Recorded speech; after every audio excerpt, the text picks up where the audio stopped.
오늘 말씀은 요한계시록 2장 1절부터 7절 말씀입니다. 요한계시록 2장 1절부터 7절 말씀, 신약성경 401쪽에 있습니다. 요한계시록 2장 1절부터 7절까지.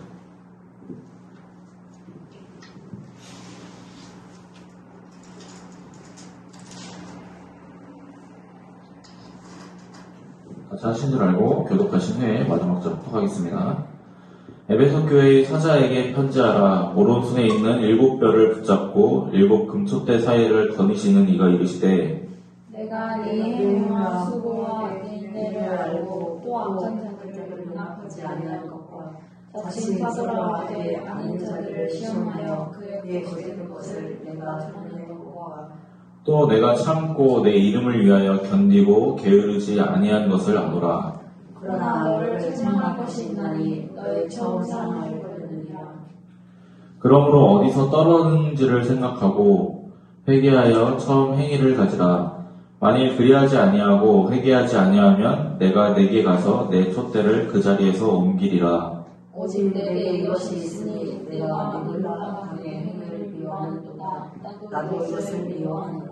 이렇게 읽겠습니다. 귀 있는 자는 성령이 교회들에게 하시는 말씀을 들을지어다. 이기는 그에게는 내가 하나님의 나관에 있는 생명나무의 열매를 주어 얻게 하리라. 아멘. 기도하겠습니다.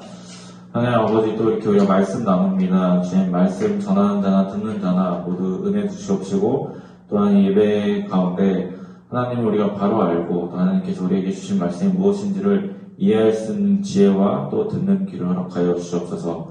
성령 하나님께서 함께하여 주실 줄 믿사오며 살아계신 예수님 이름으로 기도드립니다. 아멘.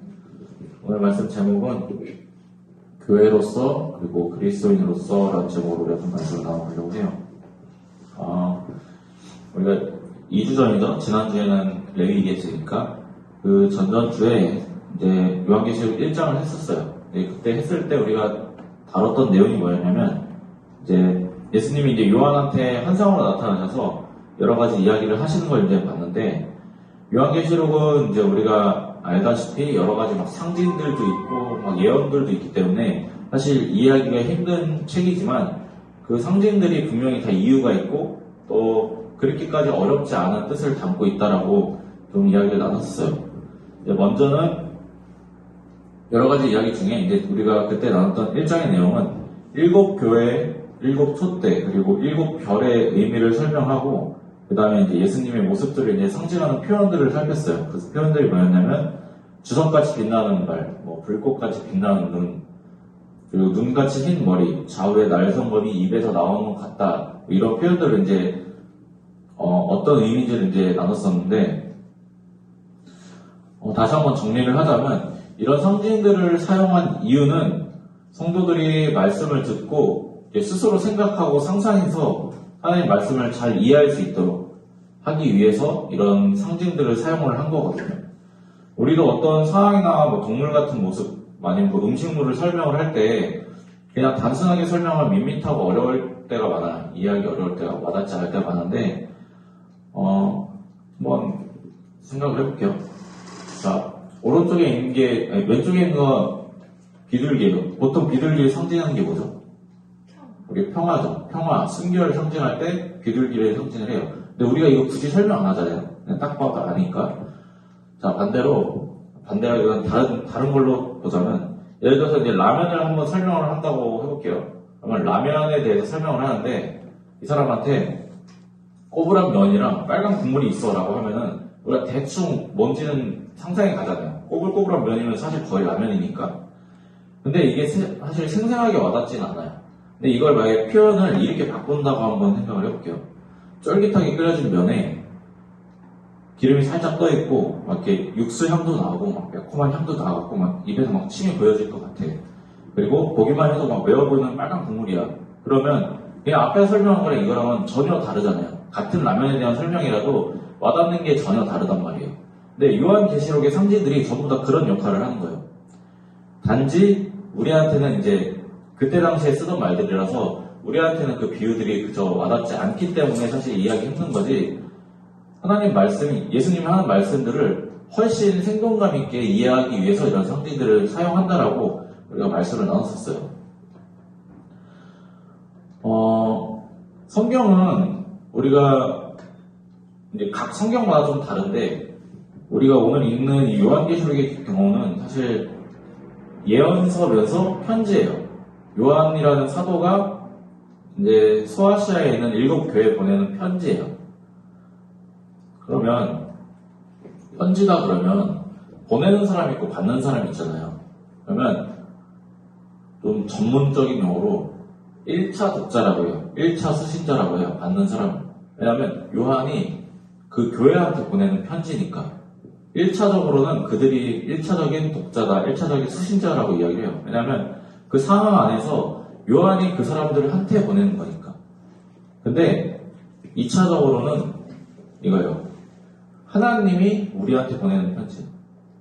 하나님이 이 전체적인 상황, 요한이라는 사람이 이 편지를 보낼 수밖에 없는 상황과 또 이 편지를 받는 사람들이 왜 이런 내용을 들어야 하는지에 대한 이런 전체적인 상황을 갖고 하나님이 우리한테 교훈을 주고 우리를 가르치는 게 2차적인 목적이고 그럴 때 우리가 2차 독자라고 이야기를 해요. 2차 수신자라고.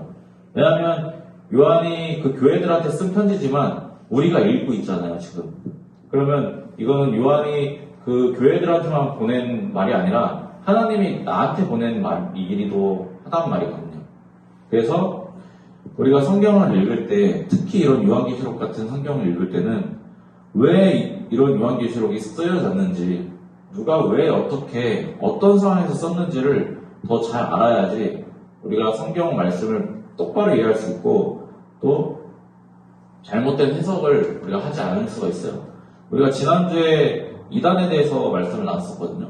이단들이 그런 이야기들을 할 수 있는 거는 일반 성도들이 그 성경을 바르게 읽지 못하니까 그 사람들이 하는 말이 휘둘리는 거란 말이에요. 그래서 내가 이 성경이 왜 이렇게 쓰여져 있는지에 대해서 좀 상상해보고 생각을 해볼 때 우리가 성경을 잘 알 수 있고 그래야지 우리가 그런 이단들한테 우리가 대항할 수 있고 그들을 끊어낼 수 있다라는 거예요. 그러면 오늘 이 편지가 그럼 어떤 상황에서 왜 쓰여졌는지를 알아야 되잖아요. 오늘 말씀은 사도 요한이 이제 모든 기독교인들이 이제 핍박받는 시대예요. 로마한테 기본적으로. 근데 그 중에서도 이제 로마가 핍박하는 상황 가운데서 유대인들도 기독교인들을 핍박을 했어요. 근데 그런 상황에서 요한이 그 에베소 교회한테 이제 위로의 편지, 또 너희가 이런 거는 이렇게 해야 된다라고 예수님으로부터 받은 메시지를 전달한 내용이 오늘 말씀이에요. 이런 부분을 한번 상상을 해보면서 우리가 좀 들어보면 좋거든요. 먼저 1절 말씀을 보면 이제 예수님이 직접 명령을 해요. 에베소 교회의 사자에게 편지하라. 이건 명령형이거든요. 예수님이 요한한테 직접 명령을 한 거예요. 내가 이런 말씀을 들었기 때문에 너희한테 편지를 한다라고 명확하게 전달을 하는 거예요. 그러면서 이야기하는 게 오른손에 7뼈를 잡고 7 금촛대 사이를 거니시는 이가 이르시되 라고 하면서 이제 그 다음 내용이 나와요. 1장에서 이제 나눴던 내용이죠. 예수님이 자신의 오른손에 7뼈이 있고 그리고 7 금촛대 사이를 거니신 이다라고 이제 설명을 나오는데 그리고 나서부터 이제 이 교회에 대한 설명을 하세요. 근데 굳이 앞에 했던 이야기를 이 7뼈, 7 금촛대를 다시 이야기하는 이유가 뭐냐면요. 이게 교회에 전달하는 편지잖아요. 교회한테 이야기를 하는 거란 말이에요. 그러면 예수님이 교회에 있어서 어떤 의미인지를 한번 짚고 넘어갈 필요가 있어요. 그래서 우리가 한번 보면은 7 촛대 그러면 우리가 요한계시록 1장에 보면은 7 촛대가 7 교회라고 했잖아요. 근데 그 사이에 예수님이 계신데 이 촛대가 있고 이 예수님이 계시면 예수님이 이 촛대를 어떻게 할 수 있겠어요? 불을 끌 수도 있고 촛대를 옮길 수도 있고 촛대를 지킬 수도 있고 꺼진 불을 붙일 수도 있잖아요. 쉽게 말하면 이 촛대를 관리하고 주관하는 사람이 예수님이라는 거예요. 근데 그 촛대가 뭐라고요? 교회라고요. 그러면 교회를 주관하는 사람도 예수님이고 관리하는 사람도 예수님이고 촛대를 옮기거나 끌 수 있는 분도 예수님이라는 말이거든요. 그래서 예수님이 이 촛대들을 전부 관리하고 있기 때문에 여기서 이제 우리가 비유적으로 7 촛대니까 7 교회만 얘기하는 거냐라고 할 수 있는데 그게 아니라 교회들을 예수님이 관리하신다라는 말이거든요. 교회의 주인이 예수님이다라는 의미예요. 저 7초 때는 그리스도인 교회를 상징하는 거고 그냥. 그래서 예수님이 그 교회들의 모습들을 전부 다 지켜보고 있기 때문에 너희가 잘 해야 된다라고 이제 말씀을 하는 거예요. 근데 이제 2절부터 이제 7절까지의 말씀은 이제 에베소 교회가 어떤 일을 잘했고 어떤 일을 못했는지 그리고 너희가 그러니까 어떻게 해야 되는지에 대해서 이제 설명을 하는데 에베소 교회에 대해서 이렇게 그런 지적들을 할 수 있는 거는 예수님이 그들의 모습을 잘 보고 있고 어떤 이들이 어떤 마음을 갖고 있는지를 알기 때문에 그런 지적을 할 수 있는 거거든요. 2절 3절 말씀을 보면은 이제 잘한 점을 칭찬을 해요. 악한 자들, 이단자들한테 이들이 잘 방어하고 잘 참고 잘 이겨냈다. 그리고 너희가 게으르지 않았다라고 칭찬을 하세요. 네, 그러면서 잘못된 점을 이야기하는데 잘못된 점 한번 읽어볼게요. 시작. 그러나 너를 책망할 것이 있나니 너희 처음 사랑을 버렸느니라. 그러므로 어디서 떨어졌는지를 생각하고 회개하여 처음 행위를 가지라. 만일 그리하지 아니하고 회개하지 아니하면 내가 내게 가서 내 촛대를 그 자리에서 옮기리라. 네. 에베소라는 뜻이 첫사랑이라는 뜻이거든요. 근데 그 첫사랑인 에베소 교회가 첫사랑을 잃어버렸대요. 그러면 본질을 잃어버렸다라는 거거든요, 사실. 에베소 교회는 분명히 이제 바깥 세력, 막 사이비나 이단들이 막 이렇게 공격하고 너네 그거 잘못됐어라고 이야기할 때 이걸 방어를 되게 잘했어요. 자기들의 믿음을 잘 지켜냈어요. 근데 그러다 보니까 자기들 안에서 자기들의 믿음을 막 이렇게 지키려고 하다 보니까 원래 교회의 역할이 뭐예요? 가난한 사람들, 약한 사람들 이렇게 전도하고 그 사람들한테 예수님의 사랑을 전하고 그들을 보살피는 게 교회의 원래 역할이란 말이에요. 근데 이 이단들의 이 공격을 받다 보니까 자기들끼리 우리의 믿음을 지키자 막 이러다 보니까 저 사람들에 대한 바깥 사람들에 대한 사랑을 잃어버린 거예요. 그래서 예수님이 그 부분을 지적을 하고 있는 거거든요. 이 말씀의 상황은 교회 안에서 일을 아무리 훌륭하게 해도 교회 안에서 아무리 서로 막 챙기고 서로 사랑을 해주고 해도 교회가 바깥을 챙기지 않으면 예수님 아직 모르는 사람들을 교회가 챙기고 그들을 사랑하지 않으면 아무런 소용이 없다라는 거예요. 오히려 예수님이 그걸 책망하신다라는 거예요. 이 말씀은 분명히 에베소 교회에 보내는 편지예요. 근데 이게 우리한테 막 그렇게 새로운 내용으로 다가오진 않잖아요. 왜냐면 우리가 교회에서 많이 듣는 내용들이고 목사님들이 많이 하는 말씀들이잖아요. 전도해야 된다, 복음 전해야 된다. 그리스도인들이나 교회 모습들을 혼내는 거예요, 예수님이. 너희가 이렇게 하면 안 된다. 너희가 그렇게 하면 내가 촛대를 옮겨버릴 거다. 라고 경고하시는 거예요. 혼내는 말씀을 하시면서도 이제 교회가 너희가 이 모습을 돌이키지 않으면 촛대를 옮기겠다라고 말씀을 하세요. 아까 뭐라고 했죠? 촛대를 관리하는 사람이 누구라 했죠?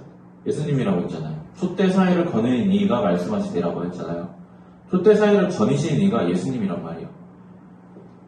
교회가 교회로서의 역할을 감당할 수 있는 거는 성도가 잘해서 그리스도인들이 잘 믿어서가 아니에요. 한국 교회가 세계에서 되게 잘난다, 선교도 많이 보낸다라고 하지만 그게 한국 교회가 잘해서 그런 게 아니란 말이에요.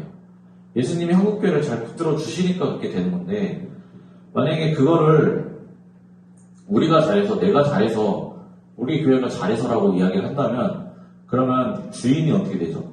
촛대가 스스로 막 불을 켜고 끄고 할 수 있는 게 아니잖아요. 이 말은 교회의 주인이 예수님이다라는 말이에요. 하나님이다라는 거예요. 근데 이거를 잊은 교회들이 자기가 교회의 주인이 되려고들 해요. 사람들이.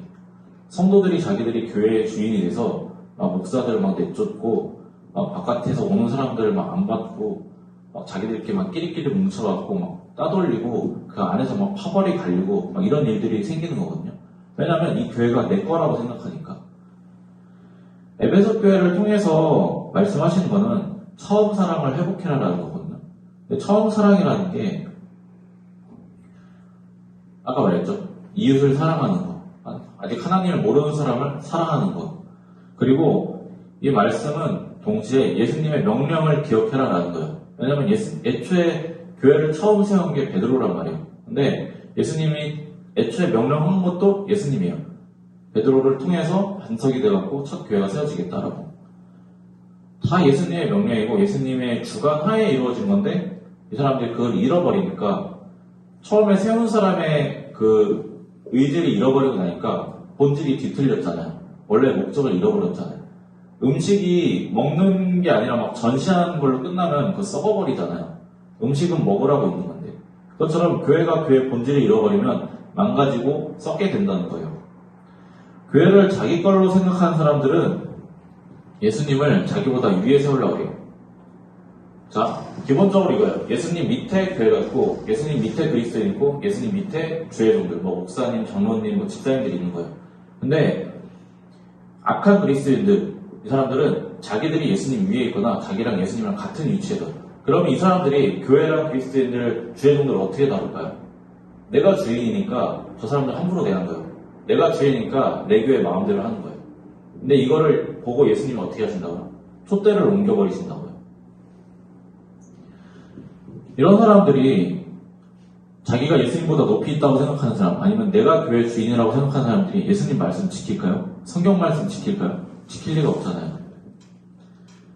자기들 안에서만 잘 믿으려고 하고 자기들끼리만 뭉쳐요. 그리고 교회 바깥 사람들은 배척해요. 왜 세상 사람들 그러잖아요. 교회가 되게 막 배타적이다. 막 세상 사람들 막 밀어낸다. 자기들끼리 논다.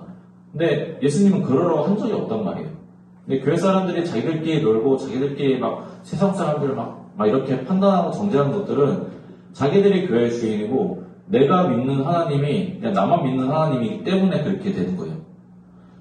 그런 그리스도인들이 그런 교회가 하나님을 위해서 일하는 사람들을 귀하게 대할까요?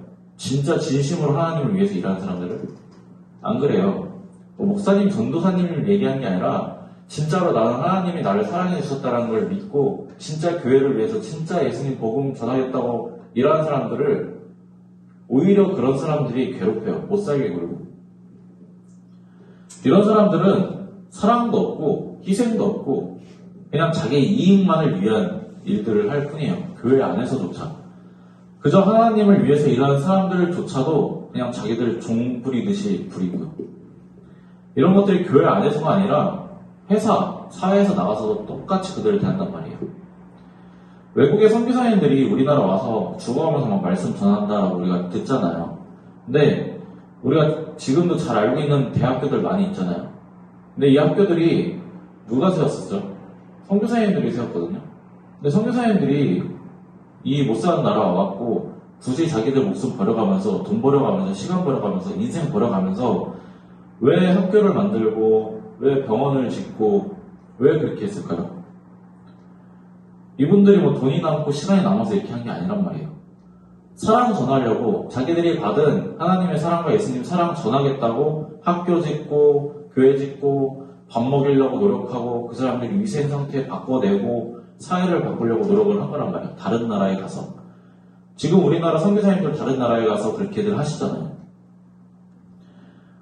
하나님이 당신을 이렇게 사랑합니다라는 그 사랑을 전하려고 자기들의 삶을 희생하고 자기 것들을 희생하고 하나님 사랑을 전한 거예요. 그런데 우리가 이런 희생을 안 하면서 교회가 이런 희생들을 안 하면서 하나님 믿는다고 말하고 교회 안에서 우리끼리만 믿으면 그게 교회라고 할 수 있을까라고 이야기를 하는 거예요. 오늘 말씀은. 이웃을 사랑하지 않고 자기만을 돌보는 교회와 그리스도인들은 정말로 하나님을 위해서 일하는 사람들까지도 괴롭게 만들고 핍박해요. 우리 막 그런 말 있잖아요. 예전에 교회 다녔다 하는 사람들이 더 한다고. 어렸을 때 교회 다녔다 하는 사람들이 지금 믿는 사람들을 더 괴롭히고 더 못 살게 굴어요. 저도 그런 걸 경험을 했었고요. 그래서 6절 말씀을 보면 이제 이런 말씀이 있어요. 니골라당이라는 모임을 그들의 행위를 예수님이 미워한다라는 말이 있는데 니골라당이 뭐냐면 초대교회 예루살렘 교회에서 이제 7명이 집사를 세웠거든요. 근데 7명이 집사 중에 한 사람이에요. 근데 이 사람이 예수님을 믿는 거를 잘못 믿어갖고 이런 말을 하고 다녀요. 예수 이름만 믿으면 구원 받는다. 구원 받았으면 이 세상에서 어떻게 살아도 아무런 상관이 없다. 그렇게 이야기들을 해요. 왜 우리가 막 요즘 한국 드라마 막 영화들 보면 막 그런 이야기 해요. 나 하나님한테 구원 받았어. 하면서 막 피해자를 막 함부로 대하잖아요. 근데 이게 예수님이 말씀하시는 그런 모습이 아니란 말이에요. 근데 이게 초대교회도 이런 사람이 있었어요. 근데 이런 사람이 진짜 예수님 믿는 사람 아니면 연약한 사람들을 사랑으로 대할까요? 안 그럴 거 아니에요. 왜냐면 자기는 이미 구원받았으니까 이 세상에서는 하고 싶은 대로 살 거 아니에요. 그런 사람들이 교회를 대표한다고 그렇게 되면 교회가 당연히 욕을 먹을 수밖에 없게 되고요. 예수님이 이 사람들의 이런 행위를 기뻐하지 않았어요. 에베소 교회가 이들을 잘 막아냈어요. 잘 참아냈고 그래서 예수님이 그거를 칭찬을 하신 거거든요. 교회가 교회로서의 모습을 잃고 이웃에 대한 사랑을 잃게 되면 그 교회는 교회로서 망가진 교회고 그런 교회는 예수님께서 촛대를 옮기겠다. 이런 행동을 너희가 하면 내가 촛대를 옮겨버리겠다라고 경고하고 계시는 거거든요. 그리스도인들이 사랑을 잃게 되면 남게 되는 건 아무것도 없어요. 우리가 물론 사랑한다고 해서 예수님을 믿는 건 아니에요. 근데 예수님을 믿는 사람이면 적어도 예수님을 믿는 사람이면 그리스도인으로서 사랑을 실천할 줄 알아야 돼요. 왜냐면 그게 우리가 해야 될 의무예요, 의무. 우리가 사랑을 실천해서 구원받는 것도 아니고 내가 사랑을 실천해야지 예수님을 만나는 것도 아니에요. 하지만 내가 예수님을 믿는다고 이야기하면 그 사랑은 실천돼야 돼요. 왜냐면 그 사람으로서 학생이면 공부를 해야 되잖아요. 공부를 하니까 학생인 게 아니잖아요. 내가 학생이면 공부를 해야 되듯이 예수님을 믿는 사람이면 그 사랑은 사랑 실천하는 거, 내 이웃들 사랑하는 거, 내 친구들 사랑하는 거, 그리고 지나가는 사람들 함부로 대하지 않는 거, 그냥 어쩌다 한 번 만나는 사람 함부로 대하지 않는 거 기본적으로 깔려 있어야 된단 말이야. 왜냐면 저 사람도 언제 예수님 만날지 모르는 사람인 사람이고 또 저 사람도 귀한 사람이야. 나처럼 하나님 앞에 귀한 사람이란 말이야. 우리가 이런 마음을 갖지 않으면 이웃을 사랑할 수가 없잖아요. 예수님이 그 마음을 잃지 말라고 이야기를 하고 있는 거예요. 에베소 교회의 뜻이 아까 말했잖아요. 첫사랑이라는 의미라고. 근데 그 에베소 교회가 첫사랑을 잃었을 때 예수님이 그 에베소 교회를 혼내고 경고하고 있거든요. 근데 이거는 우리를 향한 말이기도 해요. 우리가 그리스도인으로서 예수님에 대한 사랑을 우리가 잊고 또 내가 주변 사람들한테 이 사랑을 전하지 못한다라는 것 자체가 우리의 믿음이 잘못됐다라는 의미거든요. 우리가 흔히 알잖아요. 하나님이 나를 사랑하셔서 예수님을 보내셨다. 예수님이 나를 사랑하신다. 라고 우리가 늘 이야기를 하잖아요. 근데 우리가 사실 이게 잘 와닿진 않아요. 근데 이게 어려우면 최소한 나의 부모님들을 생각하면 편해요. 사실. 부모님이 나를 조건 없이 사랑하시잖아요. 근데 단지 내가 그거를 깊게 생각하지 않고 그거를 깊게 받아들이지 않을 뿐이잖아요. 우리가 그 사랑을 깊게 생각해야지 내가 다른 사람을 사랑할 수 있단 말이에요. 왜 그런 말들 하잖아요. 나이가 들고 결혼하고 자식이 있어봐야 부모 마음 이해한다라고. 같은 위치에 똑같은 걸 겪어보지 않으면 그 사랑을 모른다라는 의미이기도 한데 근데 그런 사람이 더 아름답고 예쁠까요? 아니면 그걸 알기 전에 사랑을 실천한 사람이 더 이쁠까요? 쉽잖아요. 우리가 꼭 내가 경험해보고 알아서 실천하는 게 아니라 내가 예수 믿는 사람이다. 그리고 성경이 그렇게 이야기한다. 하나님이 그렇게 말씀하신다라고 한다면 우리가 그거를 좀 믿고 좀 그리스도인으로서 사랑을 좀 실천할 수 있는 사람이 되기를 바랍니다.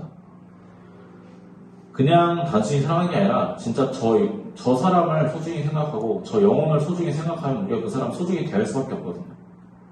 왜냐면 저 사람이 지금은 내가 보기에 못나 보일 수 있어요. 근데 나라고 항상 잘나고 나라고 항상 좋은 모습이지는 않잖아요.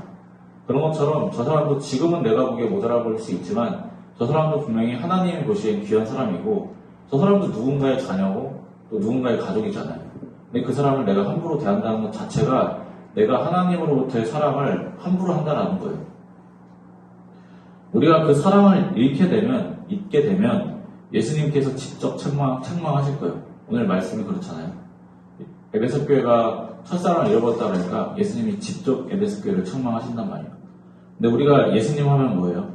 예수님 하면 사랑의 예수님이잖아요. 인애의 예수님이잖아요. 근데 그 예수님으로부터 혼난다라는 거는 솔직히 되게 슬프잖아요. 슬픈 거고. 우리가 예수님의 사랑을 잃지 말아야 되고 삶 속에서 내 이웃들, 내 친구들, 내 가족들한테 우리가 진짜 사랑을 전하고 실천해야 돼요. 근데 그 사랑이라는 게 사실 좀 어려워요. 왜냐하면 참아야 되고 덮어줘야 되고 또 내 거를 나눠줘야 되고 내가 얻으시는 걸 좀 덜어내야 되니까. 근데 내가 그렇게 손해보고 하는 것들 하나님이 그냥 다 손해본 채로 두시지 않으세요. 내가 그들을 위해서 손해본 만큼, 내가 예수님을 위해서 내가 저들을 배려한 만큼 예수님이 다른 사람을 통해서 또 나를 배려해 주시고 예수님이 다른 사람을 통해서 또 채워주세요.